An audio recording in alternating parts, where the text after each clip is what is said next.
माध्यमिक शिक्षा बोर्ड की 10वीं और 12वीं की परीक्षाएं रद्द कर दी गई है। हालांकि भीलवाड़ा में परीक्षा के लिए जमा करवाई गई फीस को लेकर अब तक आदेश नहीं आने से छात्रों में असमंजस है। ऐसे में शिक्षण व्यवस्थाओं को लेकर जिला माध्यमिक शिक्षा अधिकारी प्रहलाद चंद पारीक से खास बातचीत की हमारी संवाददाता योगेश शर्मा ने।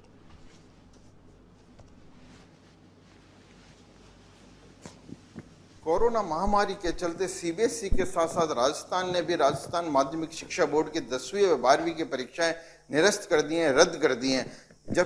जब से इसका गठन हुआ है माध्यमिक शिक्षा बोर्ड का, पहली बार है इतिहास में कि ये 10वीं और 12वीं की परीक्षाएं निरस्त हुई है। कोरोना महामारी का सीधा सीधा प्रभाव छात्रों पे बहुत पड़ा है, क्योंकि उनकी परीक्षाएं जिस हिसाब से उन्होंने तैयारी की थी, मेहनत की थी, जो इंटेलिजेंट छात्र हैं उनको बड़ा निराश होना पड़ा है। आज हमारे साथ जिला शिक्षा अधिकारी जो माध्यमिक हैं प्रहलाद जी पारीक, हम उनसे बात करते हैं कि ये जो अपने परिणाम है इनको किस प्रकार से ये सेट करेंगे, किस प्रकार से घोषित करेंगे। तो पारीक साहब आप ये बताएंगे परिणाम किस हिसाब से आप घोषित करेंगे इसमें? जी, माध्यमिक शिक्षा बोर्ड राजस्थान की परीक्षाएं जैसा कि आप बता रहे हैं निरस्त कर दी गई है, रद्द कर दी गई है।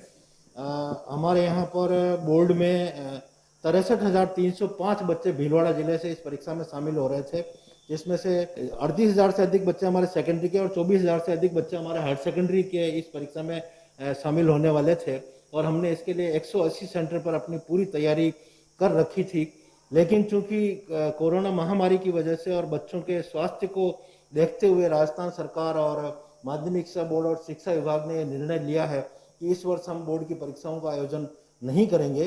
तो अगले 3 दिनों में राजस्थान सरकार और शिक्षा विभाग उच्च स्तरीय मंथन करके इस बात का निर्धारण करेगा कि इन बच्चों को किस तरह से प्रोन्नत किया जाएगा।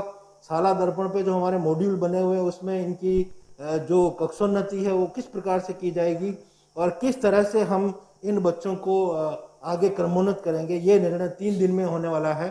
तो जो भी राजस्थान सरकार की गाइडलाइन हमारे पास उपलब्ध होगी उसके हिसाब से हम हमारे भीलवाड़ा जिले में भी 10वीं और 12वीं के बच्चे और वरिष्ठ उपाध्याय और प्रवेशिका के जो बच्चे हैं उनको हम क्रमोन्नत करने की कार्रवाई हमारे संस्था प्रधानों के माध्यम से हम करेंगे। जो 10वीं क्लास और 12वीं क्लास के बच्चों ने इसमें जो शुल्क जमा करा रखा था, उस शुल्क का आपके उनको रिटर्न कराएंगे, क्या एडजस्टमेंट होगा या शिक्षा विभाग में जमा रहेगा? क्या व्यवस्था है इसकी?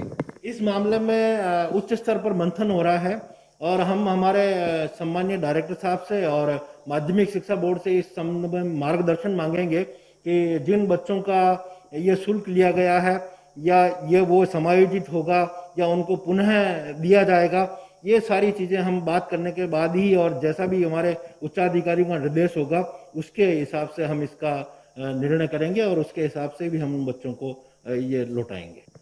माध्यमिक शिक्षा बोर्ड के जिला शिक्षा अधिकारी जो है उन्होंने कहा है, उन्होंने बताया है कि उन्होंने पूरी तैयारी कर रखी है बच्चों को ऑनलाइन शिक्षा की।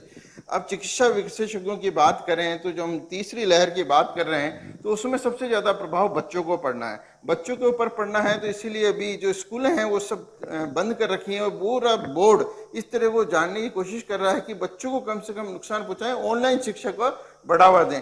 कैमरा पर्सन गोविंद पाइक के साथ योगेश शर्मा, एवन टीवी भीलवाड़ा।